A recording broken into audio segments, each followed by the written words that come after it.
Hello friends, welcome to Vaishali Jom kitchen. આજે મેં લીંબુ શરબતનું પ્રીમિક્સ બનાવ્યું છે, જેની રેસીપી હું તમારી સાથે શેર કરીશ।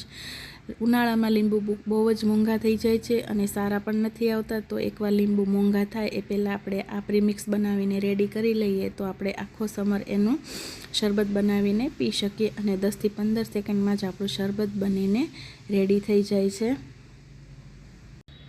સૌથી પહેલાં આપણે લીંબુ કેવા લેવા, તો એકદમ યલો કલરના હોય એ લેવાના। મારી પાસે તો એકદમ દેશી અને ગામડાના લીંબુ છે અને રસથી ભરેલા હોય એવા લીંબુ આપણે પસંદ કરવાના। તો આપણે આ રીતે બધા જ લીંબુને કટ કરી લઈએ।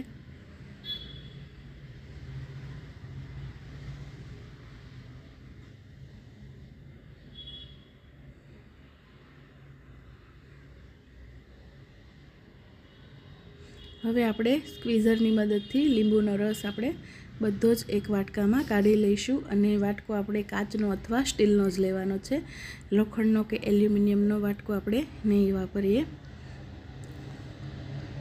આ રીતે આપણે બધા જ લીંબુનો રસ કાઢી લઈશું। હવે આપણે લીંબુના રસને એક પોળા વાસણમાં ગાળી લઈશું। થાળી અથવા દ્રાસ કોઈ બી ચાલે, પણ એકદમ પોળું હોય એવું વાસણ આપણે લઈશું અને બધો કચરો જ અને બી હોય એ નીકળી જાય એના માટે આપણે એને ગાળવું ખૂબ જરૂરી છે। હવે આપણે જેટલો લીંબુનો રસ હોય એનાથી 3 ગણી આપણે ખાંડ લઈશું। તો આપણે વાટકાનું માપ જે લીંબુના રસથી લીધું હતું એ જ વાટકાથી આપણે 3 વાટકા ખાંડ એડ કરી દેવાની છે। હવે આપણે હળવા હાથે એકદમ સરસ રીતે મિક્સ કરી લઈએ। એકવાર મિક્સ થઈ જાય એટલે આપણે હવે બીજી 2 કે 3 થાળીમાં આપણે એને ફેલાવી દઈશું। જો તમે પતલું લેયરમાં કરશો તો 2 થી 3 દિવસમાં સરસ રીતે આપણું લીંબુ પ્રીમિક્સ બનીને રેડી થઈ જશે।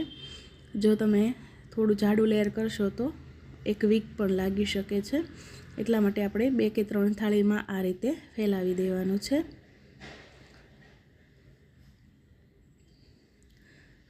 આ રીતે આપણે 4 થાળીમાં અલગ અલગ રીતે સૂકવી દેવાનું છે અને આપણે આને પંખા નીચે જ સૂકવવાનું છે, તડકામાં ભૂલથી પણ નથી રાખવાનું, નહીં તો એ ચાસણી બની જશે।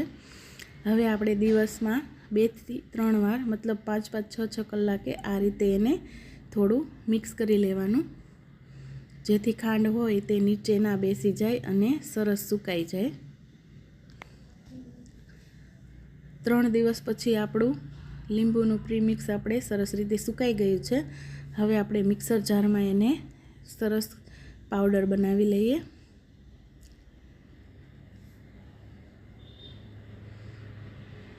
તો એકદમ ઇઝી છે, કોઈ પણ ગેસ ચાલુ કર્યા વગર અને કોઈ પણ માથાકૂટ વગર આપણે ફટાફટ લીંબુનું પ્રીમિક્સ બનાવી શકીએ છીએ।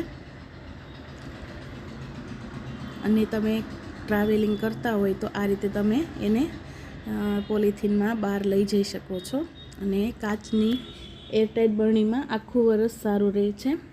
હવે આપણે લીંબુનું શરબત બનાવી લઈએ પ્રીમિક્સમાંથી। તો આપણે 2 ટેબલ સ્પૂન જેટલું એક ગ્લાસમાં પ્રીમિક્સ એડ કરીશું, થોડું સંચળ પાવડર એડ કરી દઈશું, તમે વરિયાળી પાવડર સાથે પણ બનાવી શકો છો। હવે આપણે 2 થી 3 પુદીનાના પાન એડ કરી દઈશું ફ્લેવર માટે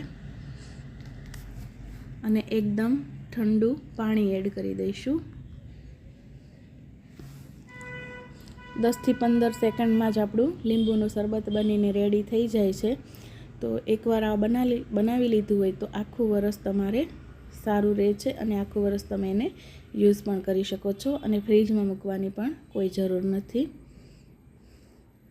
સરસ રીતે મિક્સ કરી લઈએ એટલે આપણું લીંબુ શરબત રેડી થઈ ગયું છે અને પુદીનાના પાનથી આપણે એને ગાર્નિશ કરી લઈશું। રેસીપી ગમી હોય તો વિડીયોને વધુમાં વધુ લોકો સાથે શેર કરી દેજો, કમેન્ટ કરવાનું ભૂલતા નહીં। મળીશું આપણે એક નવા જ વિડીયો સાથે। Thank you, bye bye.